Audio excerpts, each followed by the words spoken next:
Hi guys, welcome back to my channel. I want to share a little quick tip that I just learned. If you have a shop broom and you have OCD like me, and your side bristles keep getting bent out of shape from putting it in and out of your dustpan because they scrape the side, I got a simple fix for that.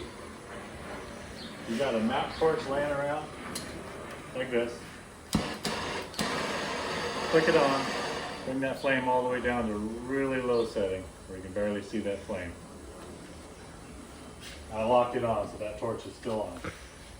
Take your bristles, pull them down with your hand, and then take your torch and heat the base of the bristles up. Keep that torch moving. You don't want to burn them. For about 6 seconds, 5 or 6 seconds. Some of the bristles will probably burn off, but the rest will heat up and bend back into place. Run it under some cold water, and your bristles are right back where they need to be.